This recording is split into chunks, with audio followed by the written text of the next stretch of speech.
윤혜야. 텐데. 윤혜야. 저 우리 것도 아예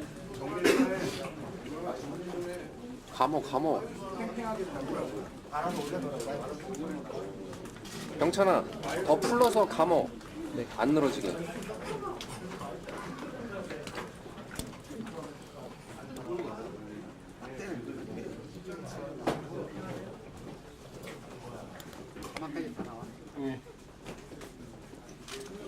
셋.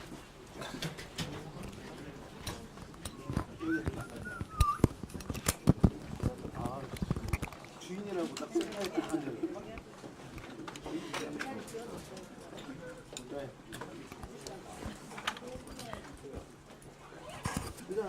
내가 너무 빨리 오는데.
대표께서 대표실을 출발하셨다고 합니다. 잠시 후 홍준표 대표께서 도착하시는 대로 바로 신년 기자회견을 시작하도록 하겠습니다. 오늘 신년 기자회견은 아시다시피 홍준표 대표의 기자회견문 발표 후에 자유롭게 질의응답을 하겠습니다. 그리고 손을 들어주시면 홍준표 대표께서 직접 지명을 하면 저희들이 마이크를 가져다 드리겠습니다. 드리면 자유롭게 소속사와 성명을 밝히신 후에 질문을 해주시고요. 많은 질문이 있으시더라도 질문은 한 언론사에 하나씩만 부탁드리고요. 또 다양한 통신, 방송, 또 지면 언론사가 있습니다. 그래서 언론사의 특성을 감안해가지고 적절한 질문 부탁드리겠습니다. 질문 통제 절대 아닙니다.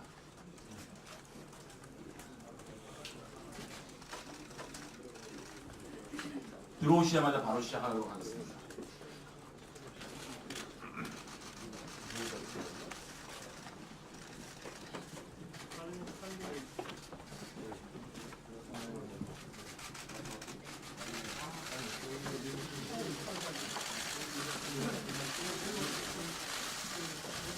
지금부터 자유한국당 홍준표 당대표 신년 기자회견을 시작하도록 하겠습니다.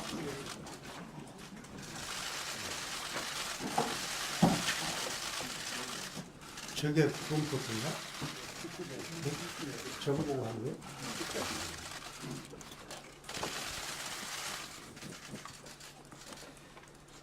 자, 시작.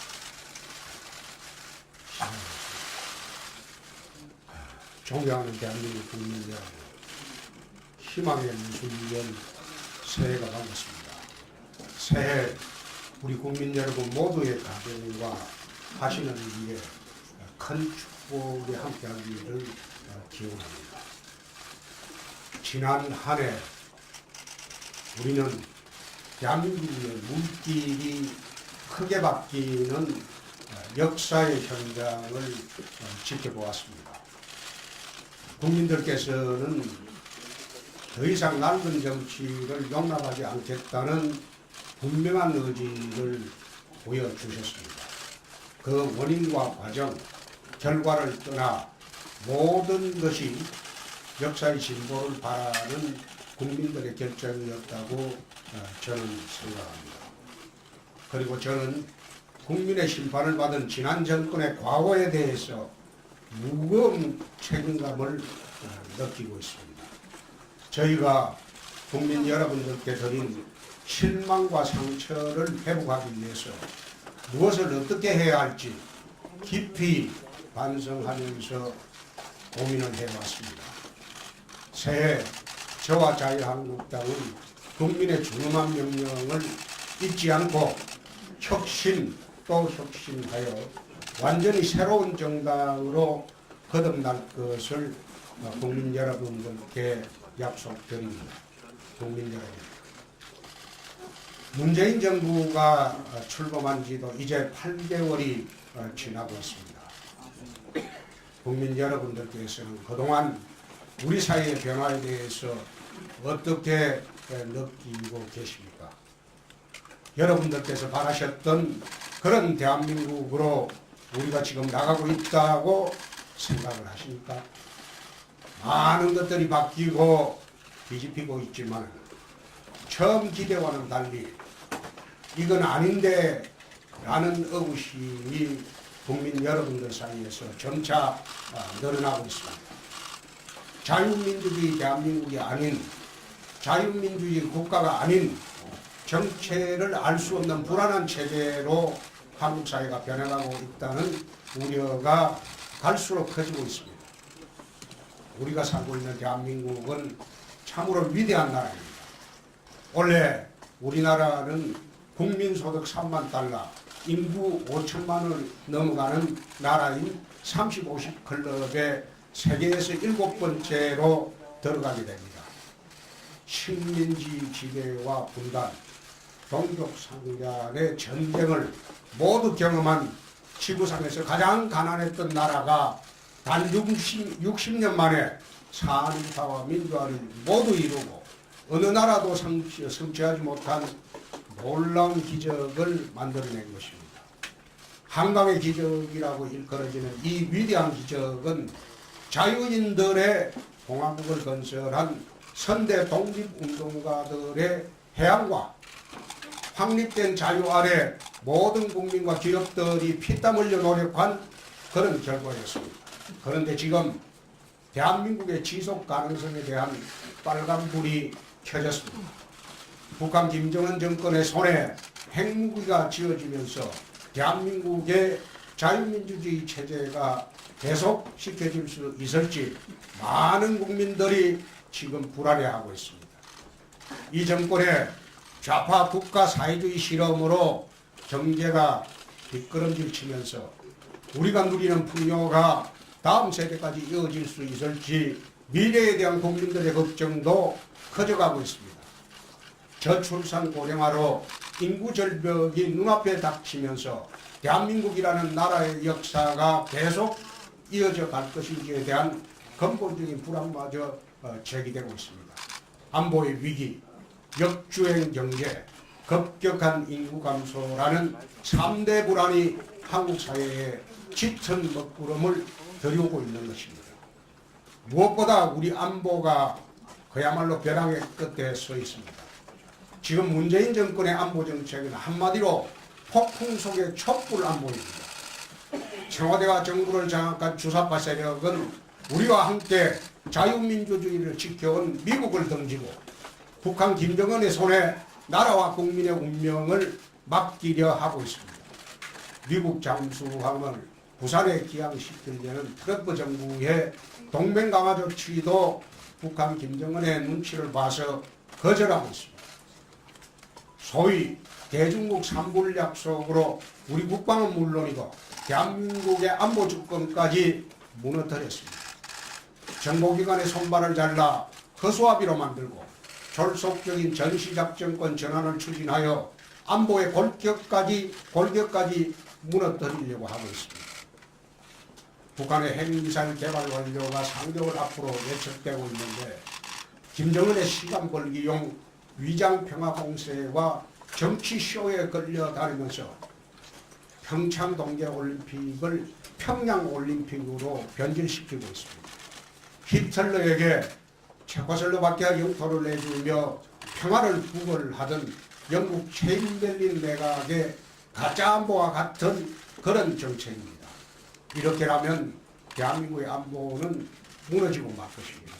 저와 자유한국당은 이에 맞서 대한민국을 지키기 위해 할 수 있는 모든 노력을 다할 것을 국민 앞에 약속을 합니다. 그동안 주장해왔던 바와 같이 전술핵 재배치를 계속해서 추진해 나가겠습니다. 전술핵 재배치는 한반도 비핵화를 깨는 정책이 아니라 한반도의 강력한 일시적 핵균형을 이루어 오히려 북한의 핵무기 폐기를 앞당기는 가장 첩경이 될 것으로 저는 생각합니다. 이것이야말로 한반도 비핵화를 지키는 궁극의 길입니다. 국가정보원의 대공 능력을 무력화하고 국가보안법을 사문화시키려는 이 정부의 종북적 작태 역시 무슨 일이 있더라도 막아내겠습니다. 또한 문재인 정권의 실패한 좌파의 소득 재분배론에 불과한 소위 소득주도 성장론으로 우리 경제와 산업의 기반마저 허물고 있습니다. 세계 각국은 앞다퉈 법인세를 내리는데 대한민국만 법인세를 올려서 미국보다 세금을 더 많이 내게 지금 만들어 놓고 있습니다. 기존 강성노조에 휘둘려 노동시장도 더욱 경직되고 있습니다.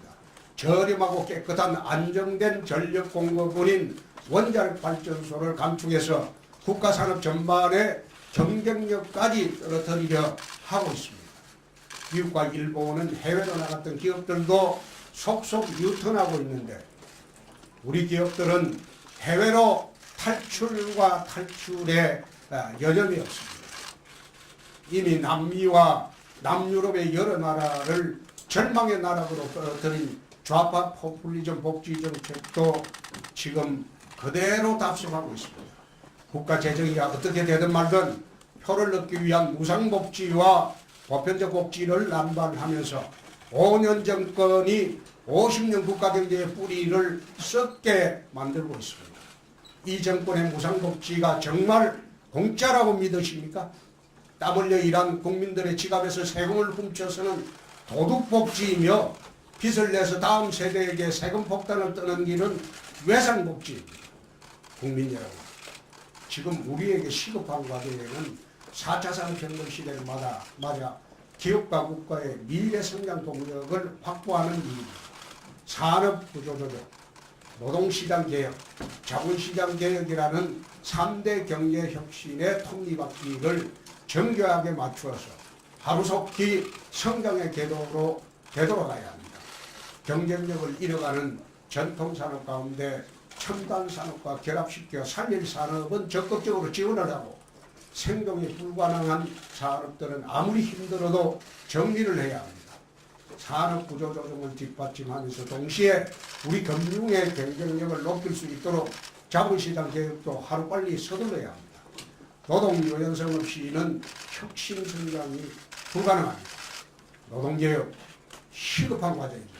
저와 자유한국당은 문재인 정권이 시작도 하지 못하고 있는 경제분야 3대 혁신을 앞장서서 추진해 나가겠습니다. 특히 유럽의 병자였던 독일을 구해낸 하르츠 개혁을 모델로 하여 노동 유연성을 확보하면서도 우리 현실에 맞게 사회 안전망을 강화하는 한국형 하르츠 개혁, 노동개혁 모델을 만들어 나가겠습니다. 나라의 미래를 좀먹는 이 정권의 복지 포퓰리즘도 막아내겠습니다. 저와 자유한국당 역시 서민복지 확대에 반대하지는 않습니다. 다만 도움이 필요하지 않는 국민들에게까지 돈을 뿌려서 표를 사는 잘못된 포퓰리즘 복지 정책은 바로잡아야 합니다. 남미의 자원부국 베네수엘라, 남유럽의 부국이었던 그리스가 왜 오늘과 같은 처지가 됐는지 우리는 분명히 기억해야 합니다. 국가가 감당할 수 있는 범위에서 필요한 국민에게 우선적인 지원이 이루어질 수 있도록 복지의 원칙을 새롭게 세우겠습니다. 아동수당, 보육료, 가정보육수당, 자녀소득공제, 근로장려세제 등 재반수당과 세제 혜택을 재설계해서 불필요한 낭비를 줄이겠습니다. 대상을 확대하면서도 가구소득에 따른 차등적 지원을 시행해서 꼭 필요한 국민에게 충분히 지원이 돌아가도록 그런 정책을 만들겠습니다. 존경하는 국민 여러분, 저출산 고령화에 따른 인구 절벽 문제는 대한민국의 지속 가능성에 가장 큰 위협이 되고 있습니다. 2006년부터 무려 150조 원이 넘는 예산을 쏟아부었지만 여전히 결혼율과 출산율은 바닥을 치고 있습니다. 산발적인 부처 정책으로는 한계가 있다는 것이 확인되었기 때문에 보육과 교육은 물론 취업과 창업, 거주에 이르기까지 종합적으로 인구 감소에 대응할 범정부 컨트롤 타워가 필요합니다. 무엇보다 우리보다 참 먼저 인구 감소를 겪은 일본은 인구 1억을 지키자는 의미의 1억 총활약 담당상을 만들었습니다. 우리의 저출산 고령화 속도가 일본보다 훨씬 빠른 만큼 당 차원에서 인구전담부처의 신설을 추진하겠습니다. 안보, 경제, 인구의 3대 불안을 해결하기 위해서는 무엇보다 문재인 대통령을 비롯한 이 정권의 핵심 인사들의 상황인식과 정책 기조부터 바뀌어야 합니다. 국민의 불안을 가중시키고 나라의 미래를 어둡게 만드는 철진한 좌파 국가사회주의와 추사파식 사고에서 하루속히 벗어나기를 진심으로 촉구합니다. 존경하는 국민 여러분, 새해 자유한국당은 중산층과 서민을 위한 민생정당으로서의 혁신을 가장 큰 목표로 하고 있습니다. 국민의 삶을 돌보는 데 소홀했던 보수 정권의 실패를 반성하면서 민생을 온 정책의 최우선에 두는 따뜻한 혁신을 계속해 나갈 것입니다. 그러나 분명한 사실은 문재인 정권의 좌파 민생 정책으로는 국민의 삶이 나아지기는커녕 오히려 악화될 수밖에 없다는 것이 지금의 현실입니다. 국민 여러분께 묻겠습니다. 이 정권 들어와서 실제로 형편이 나아지신 분은 보셨습니까? 청년 실업률을 비롯한 대부분의 경제 지표가 악화 일로에 있고 많은 국민들의 삶이 갈수록 어려워지고 있습니다. 입으로는 서민과 청년을 위한다고 하면서도 실제로는 서민을 가장 어렵게 하고 청년을 가장 힘들게 하는 정권이 바로 문재인 정권입니다. 최저임금을 16.4%나 일시에 졸속적으로 인상한 것은 결과적으로 대표적인 반서민, 반청년 정책이 될 것입니다. 이미 서민 중에 서민인 자영업자들 사이에서는 죽겠다는 소리가 나오고 있고 청년들은 그나마 있던 일자리마저 사라져 가고 있어 비명을 지르고 있습니다. 자유한국당이 앞장서서 바로잡겠습니다. 자영업자와 기업의 부담은 덜하면서도 실질적으로 국민의 소득을 늘릴 수 있는 대안을 하루속히 마련하도록 하겠습니다. 지역별, 산업별 최저임금 차등화와 최저임금 산업법인 조정 등이 실효성 있는 대안이 될 것으로 봅니다. 일자리를 늘리기 위한 노력도 적극적으로 펼쳐나가겠습니다. 일자리는 결국 기업이 만들어야 합니다. 기업이 더 많은 일자리를 만들려면 규제 프리존 정책을 비롯한 규제 완화 법안들이 하루속히 국회에서 처리되어야 합니다. 청년들을 위한 질 좋은 일자리가 있는 서비스 산업 특별법도 여당의 반대로 여전히 국회에 발목이 잡혀 있습니다. 기업들의 숨통을 틔우고 청년 일자리가 많이 늘어날 수 있도록 법안 처리에 최선을 다하겠습니다. 저와 자유한국당은 기업과 개인의 자유를 최대한 보장하고 동시에 엄격한 사회적 책임을 부과함으로써 공정한 동반성장이 이루어지는 사회를 만들어 나가도록 하겠습니다. 대입 정시 축소, 사고시 폐지, 유치원 영어 교육 금지 등과 같은 기회의 사다리를 끊는 이 정권의 정책들을 막아내고 누구에게나 공정한 기회가 돌아가는 사회를 만드는 데에도 강력을 집중할 것을 약속드립니다. 국민 여러분, 저는 오늘 한국 사회가 안고 있는 모든 혼란과 퇴행의 원인은 바로 이 정권의 좌파 국가 사회주의라고 생각을 합니다. 피땀 흘려 노력한 여자 아이스하키 선수들의 출전 기회를 빼앗아 정부 방침을 위한 명목으로 남북 단일팀을 강요하는 것이야말로 국가를 위해 개인이 희생하라는 전형적인 국가주의 산물입니다. 10년 가까이 많은 강원도민과 국민들이 열심히 올림픽을 준비했는데 한마디 국민적 논의도 없이 금강산에서 전야제를 열고 태극기도 예국가도 없는 올림픽 경기를 만드는 것 역시 국가가 정했으니 국민은 무조건 따르라는 국가주의의 결과물입니다.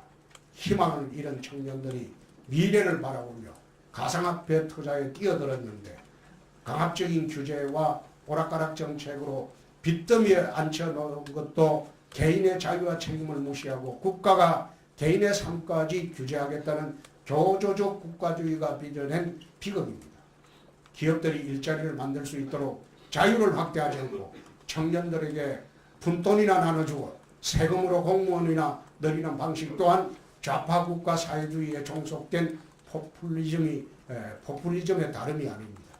이런 좌파 국가주의가 주도하는 정권이라면 문재인 대통령이 후보 시절 약속한 기회는 평등하고 과정은 공정하며 결과는 정의로운 나라를 결코 만들어낼 수 없을 것입니다. 우리 청년들은 당군 일에 가장 스펙이 뛰어나다고 할 정도로 창의와 역량이 뛰어난 세대들입니다. 조국 대한민국에 누구보다 큰 자긍심을 품고 살면서도 어느 세대보다 글로벌 마인드를 갖춘 그러한 세대들입니다. 이들이 마음껏 역량을 발휘하며 꿈을 이루어 나갈 수 있도록 만들려면 좌파 국가 사회주의가 아니라 자유의 확대가 꼭 필요합니다. 자유는 인간다운 삶을 보장하는 핵심 요소이며 인류의 발전을 이끌어온 가장 큰 자산이기 때문입니다. 목숨을 걸고 판문점 군사분계선을 넘어온 북한 병사, 온곡고초를 이겨내고 이 땅에 오는 북한 이탈 주민들, 그들이 죽음을 무릅쓰고 대한민국에 오는 까닭은 바로 자유를 찾았습니다. 2차 대전 이후 동시에 체제 경쟁에서 서방이 완성을 거둔 것도 자유라는 강력한 발전 동력을 가지고 있었기 때문입니다. 그런데 문재인 정권은 우리 대한민국 체제에서 자유를 삭제하려고 하고 있습니다. 바로 이 정권이 하고 있는 개헌 시도입니다. 대한민국을 건국하고 발전시켜온 자유민주주의에서 자유를 삭제하고 민주주의만 넣겠다는 것이 이 정권과 좌파학자들이 주도하는 헌법 개정안의 핵심입니다. 북한의 공식 명칭이 조선민주주의 인민공화국이라는 점에서 보듯 자유가 빠진 민주주의는 북한과 다를 바 없습니다. 국민들은 단지 정권교체를 명령한 것뿐인데 이들은 체제교체를 시도하고 있습니다. 그래놓고 자기들끼리 만든 사회주의 헌법을 통과시키기 위해 졸속적으로 지방선거에 얹혀서 투표를 하려고 하고 있습니다. 각 지역의 통장들을 동원해서 개헌 서명을 받는 관제개헌까지 밀어붙이고 있습니다. 저 역시 헌법 개정의 필요성은 인정을 합니다. 그러나 자유민주주의를 부정하는 현 정권의 개헌 시도는 결코 받아들일 수 없으며 이를 관철시키기 위한 지방선거 동시투표도 강력하게 반대를 합니다. 자유한국당은 자유민주주의를 지키면서 시대의 변화에 맞는 합리적 개헌안을 곧 마련할 것이며 이를 토대로 연내 개헌이 이루어질 수 있도록 노력하겠습니다. 존경하는 국민 여러분, 이제 6.13 지방선거가 5개월도 채 남지 않았습니다. 이번 지방선거는 대한민국을 망치는 문재인 정권의 좌파 폭주에 맞서 국민 여러분들의 삶을 지키는 선거입니다. 자유한국당이 무너지면 이 정권은 좌파 폭주를 넘어서 좌파 광풍으로 대한민국의 존립 기반까지 흔들려고 할 것입니다.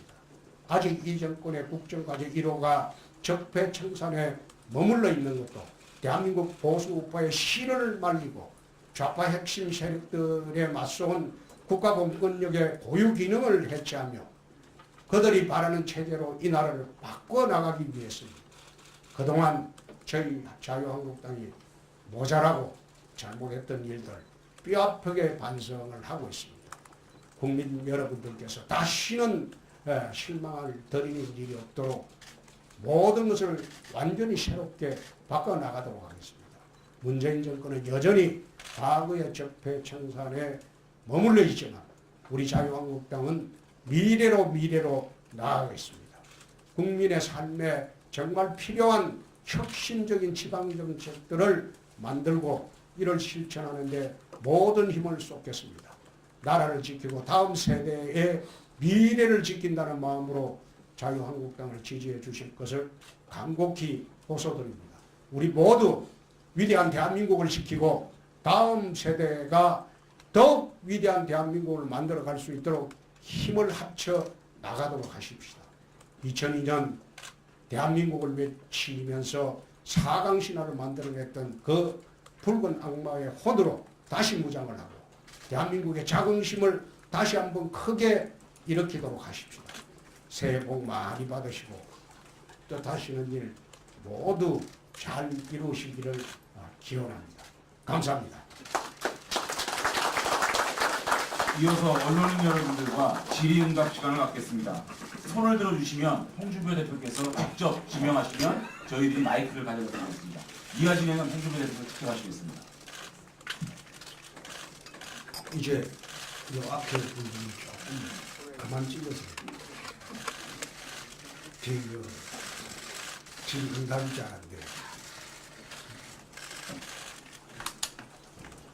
자, 좀 비켜주세요.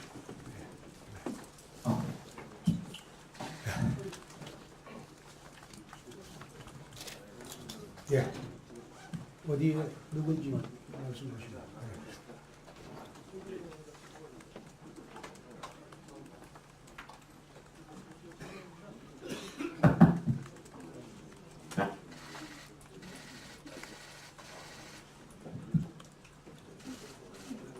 육성으로 해요.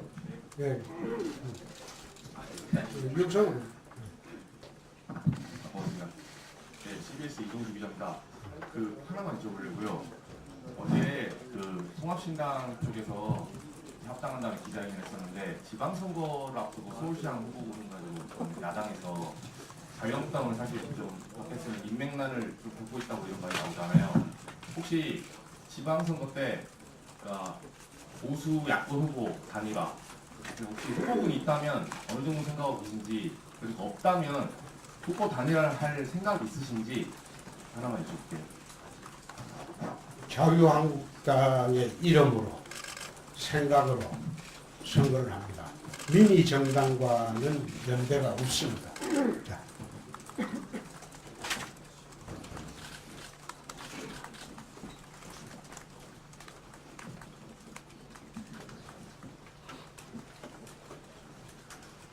그 3등, 4등 합쳐서 7등, 2등 한다고 하는데 선거는 2등이 없어요.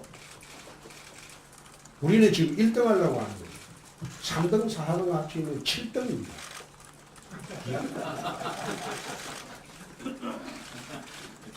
자, 기대하세요. 네, 연합뉴스 이슬입니다. 지방선거 얘기가 나와서 질문을 드리는데요. 지금 일단 가장 관심 높은 서울시장의 경우에는 홍정구 부회장이 일단은 보류하는 모양새를 취했는데 계속 우리 당에서는 그러니까 한국당에서 설득을 하실 생각이 있으신지 아니면 또 다른 후보군을 생각해 놓은 분이 있으신지 좀 궁금합니다. 특정인을 염두에 두고 선거를 하겠습니다. 서울시장 후보군에 여러 사람도 있습니다. 홍정욱 전 의원은 원 오브 댐.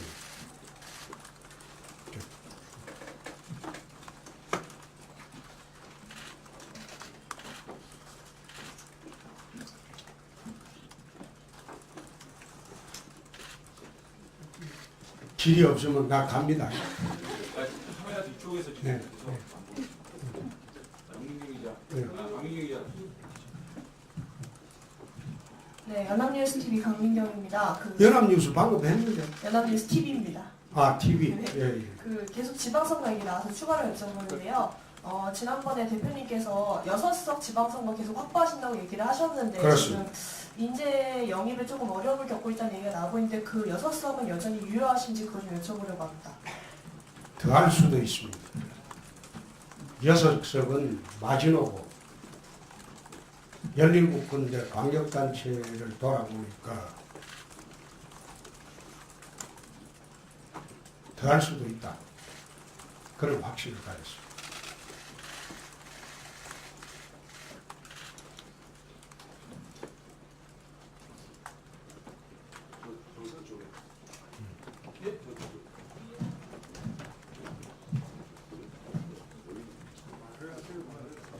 네, 한국경제신문 박종필 기자입니다. 일단은 지금 대표님 대구시장 선거 같은 경우에는 지금 여러 가지 김부겸 장관의 대항마로 지금 한국당에서 좀 출중한 사람이 내보냈다 보니까 현직시장 외에 또 대표님이 또 언급되는 경우도 있고 대표님께서 직접 광역시장에 출마해야 되는 거 아니라는 요구가 있는 것으로 알고 있습니다. 이거에 대해서 좀 어떤 생각을 가지고 계신지 궁금하고 또 하나는 최근에 지금 조직위원장이 임명이 됐습니다. 그런데 또 일각에서는 좀 많은 분들을 한꺼번에 6개월도 안 되는 짧은 시간 내에 또 선거를 치러야 되다 보니까 또 지금 조직 정비가 좀 어려울 수 있지 않겠느냐라는 우려도 있는데요. 이러한 두 가지 두 가지 부분에 대해서 어떻게 생각하시는지 궁금합니다. 대구시장 같은 경우에는 우리가 서울시장은 내어줘도 회복할 기회가 있지만 대구시장을 내어주게 되면 자유한국당은 문을 닫아야 돼요. 그렇기 때문에 대구시장 문제는 자유한국당으로서는 내줄 수 없는 그런 자리입니다. 아마 민주당의 모 장관이 출마 여부 갖고 지금 고심을 하고 있는 모양인데 3월 13일이 공직사퇴 마지막 시한입니다. 공직사태 마지막 시한까지 지켜보고 우리 후보를 결정을 할 겁니다. 대구는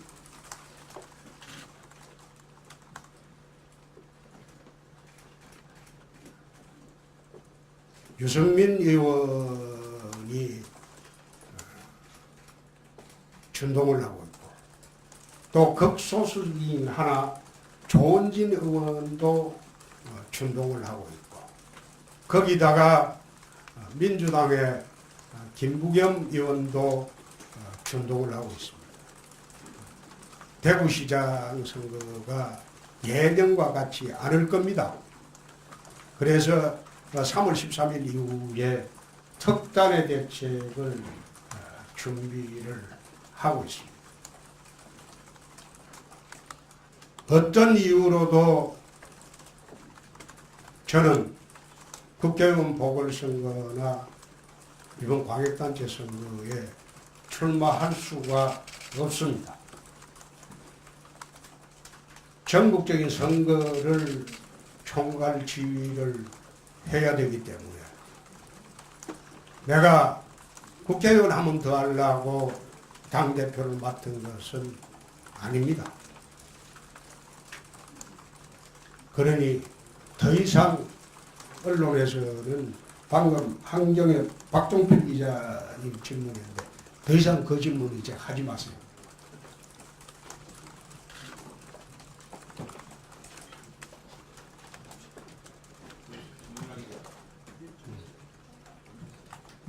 뉴시스 정민아 기자입니다. 그 당내 인재난 때문에 현역 의원들도 탁출해서 전략적으로 내보내실 생각이 있는지나 평양 올림픽이라고 하셨는데 그 올림픽 개막식이나 경기를 뭐 참가하실 간전을 하실 생각이 있는지. 야당이다 보니까 들어오실 분들이 보복이 두려워서 못 들어오는 경우가 많습니다. 지금 전국적으로 우리 당 후보가 될 만한 분들에 대한 내사 수사가 이루어지고 있습니다. 예를 들어서 경남 사천에 무소속으로 있던 사천시장이 입당하자마자 경찰이 압수수색을 들어갔어요. 전국적으로 그렇습니다. 사장개들 내세워가지고 전국적으로 우리 후보자들을 내사 수사를 하고 있습니다. 또 유력 후보도 들어올 만한 후보도 주저하고 의사표명을 못하는 것이 사업을 하고 있는 사람은 거의 입당을 주저하고 있습니다. 업체가 세무조사나 수사당할 우려가 있기 때문에 이 정권이 하는 일이 그겁니다. 그래서 인재난을 겪고 있다. 그렇게 보시면 됩니다. 그러나 현역위원 차출은 본인이 스스로 나오지 않는 한 현역위원 차출은 하지 않습니다. 현역위원 차출을 안 하더라도 외부에서도 선거에 이길 만한 사람들이 아직도 있습니다. 분위기가 달라지면 더 많은 사람들이 들어올 것으로 저는 봅니다. 현재 접촉하고 있는 사람들이 많습니다. 올림픽. 네, 올림픽 문제는 내 인천대에 가서 평창올림픽을 평양올림픽이라고 명명을 했습니다. 올림픽은 DJ 노무현 시절에 2번에 걸쳐서 동계올림픽 유치를 실패를 했습니다. 그런데 제가 당대표 되자마자 이명박 대통령이 적극적으로 노력을 해서 평창올림픽 유치했어요. 그리고 유치 직후부터 지금까지 우리가 주도를 해서 KTX 강릉 가는 것도 단선을 복선으로 만들었고 제2영동고속도로도 우리가 다 했습니다. 저들이 한 게 하나도 없습니다. 그런데 밥상을 다 차려놓으니까 숟가락 들고 나타나서 그 숟가락조차도 푸겨주고 있어. 나는 거기에 동의하기 어렵습니다. 과거 남북대화 때 국민들이 감동의 감흥을 느꼈지만 지금 아무런 감동도 느끼지 않고 감흥도 느끼지 않습니다. 어제 어떤 북한 여성이 내려왔는데 밥을 뭐 먹냐? 그게 기사가 되고 또 가지고 온 핸드백이 얼마짜리냐? 그게 또 방송의 소재가 되고 내가 그거 쳐다보면서 참 할 일도 저렇게 없나? 한국 언론이라는 사람은 기가 막힌 노릇이에요. 이게 북의 체제 선전장이지 어떻게 이게 대한민국 평창올림픽입니까? 이렇게 만들어 놓는 것이 나중에 북의 핵의 완성을 도와주는 시간이 된다면 이 정권은 역사의 죄인이 될 거예요. 네.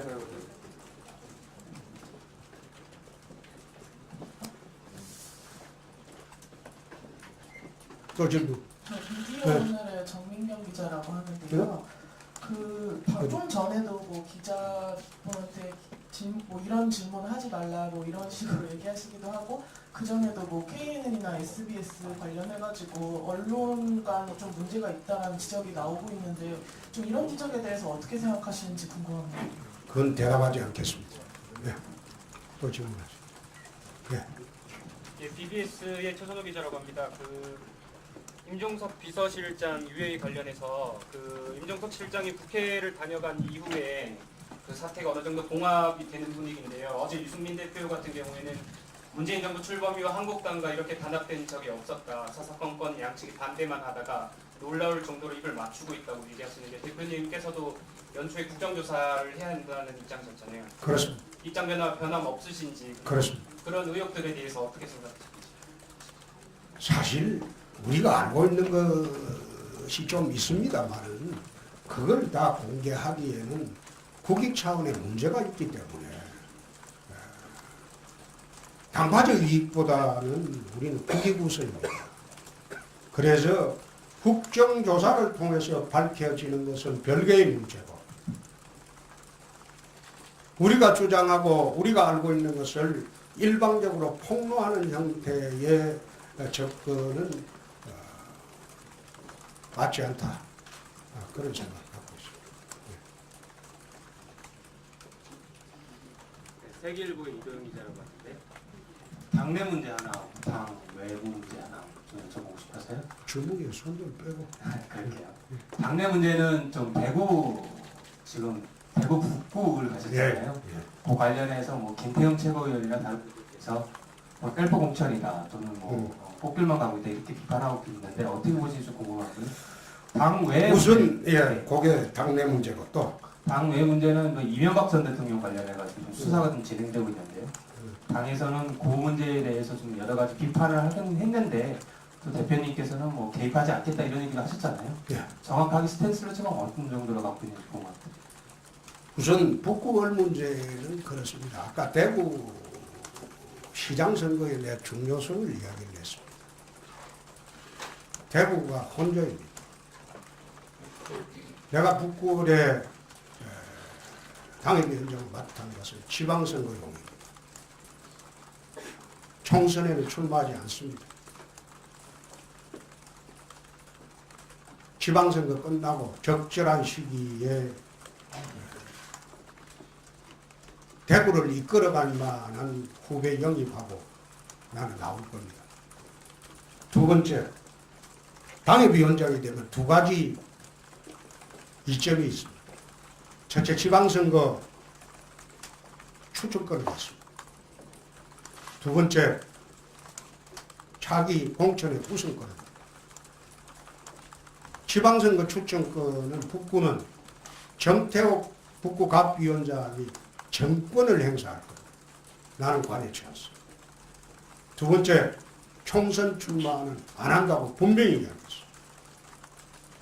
만약 그런 식으로 비판을 한다면 다음에 그 비판하는 사람은 출마하려면 자기 고향 버리고 서울 강북으로 오십시오. 내 강북으로 차출할 수도 있습니다. 그렇게 자신이 있다면 이제 따뜻한 고향 버리고 서울 강북으로 차출할 수도 있어요. 두 번째, MB 수사에 대한 스탠스는 MB는 우리 당을 탈당한 분입니다. 박근혜 전 대통령은 우리 당에서 출당시킨 분입니다. 우리 당 출신 두 분이 전직 대통령입니다. 만약 MB 수사에 당 차원에서 대응을 하면 박근혜 전 대통령 수사도 당 차원에서 대응합니다. 둘 다 똑같이 당 차원에서 대응은 없습니다. 우리 당 출신 대통령은 동등하게 대접을 할 수밖에 없습니다. 개인적으로는, 대표 개인적으로는 옛날에 형님하고 하던 사이니까 개인적인 의견은 저는 할 수 있다고 봐요. 그러나 장 차원의 대응은 없습니다. 예컨대 우리 의원들이 경찰총장실로 집단 항의를 간다든지 그렇게 하면 당 차원의 대응. 내가 그거 없다고 했습니다. 그런 식으로 대응하지 않는다. 서두에 이야기했듯이 탄핵에 대한 반성도 오늘 서두에 시작하면서 바로 했습니다. 탄핵이 정치적으로는 할 수 있었을지 모르나 현재의 사법적인 탄핵 절차는 잘못됐다고 내가 수없이 이야기를 했습니다. 대선 때도 그래 이야기했습니다. 그렇지만은 돌이킬 수가 없는 탄핵을 우리가 받아들일 수밖에 없는 그런 정치적 현실이 있습니다. 그래서 오늘 시작하면서 탄핵에 대한 우리 입장도 밝혔습니다. 자, 요 기자분, 여자 기자분, 그 어디지? 아까 전환점이 올 거라고 하셨는데 그 전환점의 계기가 구체적으로 뭐가 될지 평소 5월 얘기를 하셨는데 어떻게 될 거라고 보시는지 첫 번째로 궁금하고요. 두 번째로는 검찰이 정권 하수인 노릇을 하고 있다고 비판하면서도 검찰 개혁에 소극적이지 않느냐 이런 얘기를 듣고 있는데 지난 대선 시절에 정책 공약으로 가장 처음 내놓은 것이 검찰 개혁이었고 당시에는 개헌을 통해 경찰의 독자 영장 청구권을 주겠다고 하셨습니다. 공수처 설치는 반대하되 검경 수사권 조정으로 검찰 개혁을 하면 된다 이렇게 주장을 하셨는데 장제원 사개특위 간사는 경찰에는 수사권을 줄 수 없다고 하고 있습니다. 결국 검찰 개혁을 안 하겠다는 것인지 당시 공약을 뒤집겠다는 것인지 이런 의문이 나올 수밖에 없는데 어떻게 보시는지. 어디라고 그랬죠? 한결의 정유경입니다. 응? 한결의 정유경입니다. 예. 전환점 문제는 우리가 예상하고 있는 게 몇 가지가 있습니다. 있지만은 오늘 이야기하는 것은 부적절하기 때문에 이야기를 안 하도록 하겠습니다. 분명히 전환점은 옵니다. 어느 매체에서는 자기 체면이라고 하는데 그런 식으로 폄하하기도 하는데 나는 그렇게 보지 않습니다. 아마 지금 여의도판에서 선거를 가장 많이 해본 사람 중에 하나가 홍준표입니다. 큰 선거를 많이 해봤어요. 작은 선거도 많이 해봤어요. 선거에 하나의 흐름이 있습니다. 그리고 대한민국은 지금 경랑 속에 있습니다. 경랑 속에 있습니다. 절대 이 정부 지지가 지금처럼 가지 않으려고 합니다. 두 번째, 지금 여론조사의 문제점을 내가 오늘 아침에도 페이스북에 썼습니다. 국정여론조사라는 게 있습니다. 아마 100억이 넘을 거예요. 국정여론조사를 맡은 업체는 일반 여론조사를 하는 것은 전부 관제 여론조사. 그거 안 해줬으면 합니다. 자기들은 국정여론조사만 맡아도 일반 여론조사 안 해도 먹고 살 수 있습니다. 돈 앉아서 벌 수 있어요. 이 정부의 국정여론조사를 맡은 업체들은 일반 여론조사 해가지고 국민들 상대로 기만과 술수로 조사 결과를 발표 안 했으면 합니다. 여러분들이 한번 취재해 보시죠. 내 말이 거짓인가? 자, 또 MB 수사 검찰개혁이죠. 검찰개혁은 우리가 일관되게 내가 이야기하는 것은 검경 수사권 조정입니다. 일본 같은 경우에 예를 들겠습니다. 일본에서 가장 일본 국민들로부터 신뢰받는 조직이 검찰과 경찰입니다. 그런데 일본 검찰과 경찰이 왜 일본 국민들로부터 신뢰를 받고 있느냐? 그것은 사실상 상명하복이 아닌 상호감시체제입니다. 검찰이 경찰 감시하고 경찰이 검찰 감시하고 그렇기 때문에 서로 부정을 저지를 수 없어요. 서로가 잘못된 청구 수사를 할 수가 없어요. 그래서 우리가 검찰 개혁이라고 하는 것은 그 모든 것이 검찰에 집중이 되면 문제가 큽니다. 그럼 공수처를 만든다. 공수처는 민변검찰청이라고 했습니다. 민변 사람 동원해가지고 새로운 검찰청을 자기들 검찰청을 만들겠다는 거예요. 그럼 공수처가 잘못하면 공수처 위에 공공공수처를 또 만듭니까? 새로운 검찰청에 불과합니다. 그런데 그것이 마치 검찰개혁의 상징인 양 국민들을 헌옥하고 있는데 공수처를 가진 나라가 아프리카에도 없습니다. 세계 어디 있습니까? 그런 이상한 논리로 그걸 검찰개혁으로 호도하는 거. 난 검찰권 독점적인 권한 주는 거 반대합니다. 검찰개혁의 본질은 현재 있는 검경 수사권 조정과 개헌 시에 경찰한테 직접 영장 청구권을 주는 것이 그것이 검찰개혁의 본질입니다. 그게 지난 대선 때부터 지금까지 일관된 주장입니다. 예, 또, 예. 저 국제신문 정국재 기자인데요. 예. 됐습니다. 다 돌려. 대표님께서 맨날 가면 지역에 가서 들으시는 얘기 말씀이시지만은 그 부산시장 뭐 지금 그대로 가시는 건지 아니면 여기 가시는 건지 아니면 경남지사는 또 여러 사람이 불출마한다고 하시는데 대책이라든지 이런 거 방안이라든지 이런 거. 제가 경선을 이야기한 것은 TK 지역밖에 이야기하지 않았습니다. TK 지역은 시장이나 경북도지사 될 분들이 줄지어 출마 선언을 하고 있기 때문에 거기는 경선을 하지 않을 도리가 없다. 부산시장 선출 방법에 대해서는 한마디를 한 일이 없습니다. 경선은 중앙당 공천관리위원회에서 정하는 거예요. 그런데 1, 2%, 2, 3% 안 되는 후보자가 나와서 경선 요구한다고 해서 경선시켜주는 게 아닙니다. 경선이 되려면 흥행이 돼야 돼요. 의미 없는 경선을 해가지고 그게 무슨 흥행이 됩니까? 그래서 광역단체장 같은 경우는 의미 없는 경선은 하지 않는다는 것. 그건 당의 일관된 방침일 뿐만 아니라 저 개인의 생각입니다. 앞으로 공천관리위원회 구성되더라도 우리가 야당이기 때문에 그건 불가피합니다. 경선에 누구나 나갈 당원이라면 자격은 있죠. 근데 컷오프라는 게 괜히 있습니까?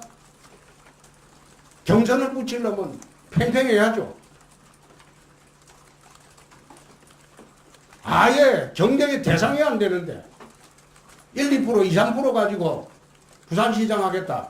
그거는 경선을 붙이면 유력 후보를 상처를 주는 그런 장을 마련해 주는 겁니다. 그래서 그런 경선은 하지 않겠다는 게 그거는 당의 기본 방침이고 우리가 야당이 되었기 때문에 그건 도리가 없습니다. 경선 요구하는 건 자유지만 요구하기 이전에 본인의 경쟁력을 최소한 시민 지지의 10% 이상으로 올려라. 해요. 그래야지 경선은 할 자격이 생깁니다. 경남지사 사람 있습니다. 대표님. 내부 진동을 막기 위해서 니도 한번 나가봐라. 안 나간다. 니도 한번 나가봐라. 안 나간다. 하나하나 정리를 냈습니다.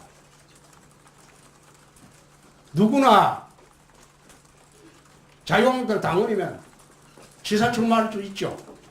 그렇다고 해서 모두 경선하고 경선 붙여주는 것은 그건 절대 아니다. 내부 검증 절차를 거쳐서 전략공천도 할 수 있고 경선도 할 수 있다. 예. 예. 마이크 없이 질문. 예. 대표님 어디에? 저는 한국당이랑 같은 색깔 입고 왔는데 좀 얼굴이 안 보여가지고 앞으로 나왔습니다. 저 오마이뉴스 기자 유성혜라고 하는데요. 오마이뉴스가 우리 출입하나? 네. 네. 아유 죄송합니다. 네. 아까 그 평양 올림픽에 대한 질문이 나오긴 했는데 그 관련해서 이제 나경원 의원님이 똑같은 말씀을 하셨고 약간 이게 일본 극우 정치인의 말과 똑같다고 해서 논란이 됐고요. 이런 문제 제기가 국민 청원 게시판에 올라와가지고 뭐 7만 명 넘게 서명을 했더라고요. 근데 이 한국 제1야당의 논리가 일본 극우 정치인의 논리와 같다는 부분 그런 지적을 이제 민주당에서도 했는데 그 부분에 대해서 좀 어떻게 생각하시는지 여쭤보고 싶습니다. 나경원 의원 생각은 자기 개인 생각이 당의 생각이 아닙니다. 그리고 평양 올림픽하고 제일 먼저 이야기한 건 제가 했습니다. 그 말을 인용했겠죠. 그리고 IOC에 서한 보낸 거 그거는 개인으로서 한 것이 우리 당의 입장은 아닙니다. 본인이 한 거죠. 그런데 그 질문은 나경원 의원한테 가서 하십시오. 나는 본인의 입장을 모르겠어요. 네네. 근데 같은 말씀을 하셨으니까 일본 극우 정치인의 논리와 똑같다는 지적이 나올 수가 있는데 의견이 같을 수가 있죠. 그건 일본 정치인하고 보수 정치인하고 우리하고 의견이 같을 수도 있고 다를 수도 있죠. 의견이 같다고 해서 그게 같은 사람입니까? 그건 아니죠. 세상에 그런 논리가 어디 있어요. 미국 트럼프 대통령하고 의견이 다르면 안 되는 겁니까? 또 같으면 또 안 되는 겁니까? 자. 예, 이어서. 네, 문화일보 이은지입니다. 방금도 약간 말씀을 좀 세게 해주셨는데 평소에 대표님이 약간 막말 논란에 많이 입장이셨잖아요. 뭐 바퀴벌레니 뭐 페이스북 통해서 항상 어떤 말씀을 하실까 기자들도 굉장히 주목하고 있는데 이제 지방선거도 앞두고 있고 조금 말씀을 순화하실 생각이나 그런 막말 비판에 대해서 어떻게 생각하시는지. 바퀴벌레가 막말이 아닙니다. 막말한 사례를 내 이야기해 주면 내가 대답할게요. 내가 막말한 거 어떤 게 막말입니까? 또 이야기해 보세요. 많아가지고가 아니고 그게 이야기를 해보세요. 말을 갖다가 가장 아픈 말은 팩트입니다. 상대방이 가장 가슴에 상처받는 것은 팩트입니다. 허위로 이야기를 하면 절대 상처를 안 받습니다. 그런데 팩트를 이야기할 때 가장 가슴에 상처를 많이 받습니다. 그걸 막말이라고 하죠. 그게 철부지들은 막말로 보이는 거죠. 자, 또. 대표님. 대표님 안녕하세요. SBS 이세영 기자라고 합니다. 회견 중에 들어온 소식이어서 좀 안 돼요. 그 검찰이 이상득 전 의원 그 자택을 지금 압수수색 들어갔다고 하는데 아까 대표님께서 이제 당 차원에서는 대응은 없지만 개인적인 의견이 있을 수 있다고 하셔서 개인적으로 어떻게 보시는지 여쭤보고 싶습니다. 그분 나이가 80입니다. 징역 살고 나왔고 또 저축은행 사건으로 1년 3개월을 또 받았습니다. 이번에 세 번째입니다. 국민들이 판단하는 거죠. 나이 80된 노인을 징역 한 번 살렸고 또 1년 3개월 받아가지고 지금 대법원인가 재판대기 중이고 거기에 또 압수수색해가지고 할 일이 있다면 그건 국민이 판단하는 문제겠죠. 예. 예. 질문하면 될까요? 아까 했잖아. 예, 안 했어요. 아직 안 했는데. 팩트 이원석 기자라고 하는데요. 아까 그 막말과 관련해서 팩트를 말씀하시는 거라고 하셨는데 지난주 제가 서울시당 그 행사장에 갔었는데 조국인지 타국인지 사법시험 뭐 무튼 한 때문에 뭐 그렇게 한다 그렇게 말씀하셨는데 그게 팩트가 아닌 걸로 그 많이 보도되고 있더라고요. 그게 그렇습니다. 사법시험 응시했냐 안 했냐 그렇게 이야기한 게 아니고 통과하지 못한이라고 말을 했습니다. 네? 통과하지 못했잖아요. 본인이 봤는지 안 봤는지는 본인의 자유지만 내가 그 시비 나올 것 같아서 용어를 사법시험 떨어졌다는 말 한 일이 없습니다. 사법시험 통과하지 못한 한이라고 했습니다. 내가 보기는 그렇다는 겁니다. 그 시비 나올 것 같아서 말을 정확하게 해야죠. 사법시험 통과하지 못한 한풀이다. 나는 그렇게 본다. 나는 그래 볼 수가 있죠. 그건 팩트가 아니지 않습니까? 그건 팩트 문제가 아니죠. 자, 이쯤 합시다. 네? 아니, 그거는 두 번째 하는데, 그쯤 합시다. 내가 그 문재인 대통령처럼 답변 써주는 프롬프트도 없어요. 문 대통령 보니까 지 앉아가지고 기자들 물으면 답변이 실시간으로 프롬프트로 올라오더라고. 그런데 나는 지금 내 혼자 답변해야 되니까, 예.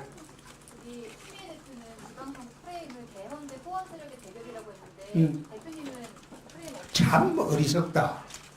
참 어리석다고 내가 봤어요. 이 헌법은 87년 체제의 산물입니다. 자기들이 영화 보고 울었다는 87년 체제의 민주화 헌법입니다. 그런데 민주화 헌법은 호언을 해야 되겠죠. 그렇죠? 87년대 어땠습니까? 개헌 세력, 호언 세력 그 프레임은 전두환 체제를 유지하느냐 안 하느냐 그 프레임이었어. 근데 그 프레임을 자기들이 신앙처럼 받드는 87년 체제를 부정하는 그런 발언. 내가 그 발언 보고 참 어떻게 공당의 대표가 뿌리도 망각하고 저렇게 발언을 하시나 내가 그런 생각을 했어요. 네. 그래서 우리 한국당이 자유한국당이 지방선거 프레임을 어떻게 보시는지 오늘 연설문에 나와 있습니다. 한번 보시죠. 네. 멜경 정성입니다. 지금 지방 분권형 개헌 관련해서 민주당에서 계속 주장을 하고 있는데 원포인트 개헌안이라고 해서 지금 압박하고 있는데 지방에서도 지방 분권형 개헌에 찬성하는 모양새들이 나오고 있고 심지어 같은 당인 김관영 경북도지사도 천만인 개헌 서명 운동을 하면서 그 관계개혁이지. 자, 그 이야기를 하죠.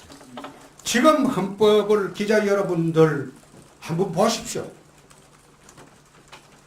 지방자치제도가 헌법에 선언이 되어 있습니다. 개헌을 안 하더라도 지방자치제도가 헌법에 선언이 되어 있습니다. 그러면 법률만 개정하면 지방분권이 완성이 됩니다. 당장 내 말이 거짓인가 헌법을 보십시오. 그러면 지방분권의 가장 큰 요체가 자치조직권, 자치재정권입니다. 지방자치단체가 내 조직을 내 마음대로 개정을 해야 되는데 지금 행안부에서 0으로 꽉 막아놓고 있어. 필요한 부서 행안부 승인을 받아요. 한시적으로 만약 구간화를 개설하려고 한다. 그럼 그걸 행안부 승인을 받아갖고 한시적으로 1년, 2년 개설하고 없어져요. 지금 이 정부에서 주장하는 것은 거짓입니다. 헌법에 지방자치제도가 분권이 선언이 되어 있습니다. 그러면 법률만 개정하면 돼요. 그럼 자치조직권은 행안부 0을 개정하면 돼요. 자치조직권은 행안부 0을 개정하면 돼요. 그 다음에 자치재정권의 문제. 돈이 있어야 지방분권이 돼요. 지금은 국세와 지방세의 구조가 2대8로 되어 있습니다. 지방수가 2밖에 안 되죠. 그러니까 정기국회 때 모든 광역단체장들이 여의도 갖고 예산 업소를 합니다. 정부에 업소를 합니다. 말하자면 돈 가지고 주종관계를 맺어놨어요. 이 자치재정권입니다. 자치재정권은 국세와 지방세 구조만 바꿔주면 정부에서 법률 개정해서 지방분권이 실현될 수 있어요. 4대 6으로만 바꿔줘도 광역단체장들이 예산을 업소하러 안 옵니다. 그런데 서울시에서 왜 배짱을 부릴 수 있을까요? 서울시는 재정 자립도가 90%에 이릅니다. 정부 예산 지원이 필요 없는 부서. 그렇기 때문에 서울시장이 되면 야당이 되나 여당이 되나 정부에 청와대에 맞대놓고 대들어도 재정이 충분하니까 규제를 할 수 없어요. 지금 정부에서 하고 있는 지방자치 개헌, 그거는 국민의 눈을 속이는 짓이에요. 자기들이 할 수 있는 자치재정권, 자치조직권만 확보해주면 지방분권은 완성이 됩니다. 그걸 하지 않고 국민 상대로 거짓말을 하고 있어요. 내 말이 거짓이면 기자분들 전부 확인해 보시죠. 자, 이 정도 합시다. 아니, 난 프롬프트도 누가 알려주지도 않고. 마지막으로. 예, 마지막. 네, 안녕하세요. 전 뷰스뉴스 강지 기자라고 합니다. 네. 안보 관련해서 질문 드릴게요. 아까 전에 연설문에서 전술핵 재배치 네. 다시 하시겠다고 하셨는데 그럼 이게 이전 그런 방향이나 그 전략 구성하고 좀 다른 건지 궁금하고요. 아시다시피 한국당이 추진했던 그 백악관 그 서명 운동도 거의 폐지 상태고 국내에서 했던 서명 운동도 좀 흐지부지한데 이전과 다른 구성을 갖고 계시면 좀 어떤 건지 좀 설명 백악관 부탁드립니다. 서명 운동은 그 서명 절차가 바뀌어가지고 우리 교민들한테 충분히 알리지 못해서 서명이 성공을 못했습니다. 그러나 국내 서명운동은 지금 500만 명이 넘어섰습니다. 500만 명이 넘어서서 전 국민의 10%가 전술핵 재배치를 서명을 완료했습니다. 그렇기 때문에 그 서명운동 자료만 갖고도 충분히 동력이 확보되어 있다.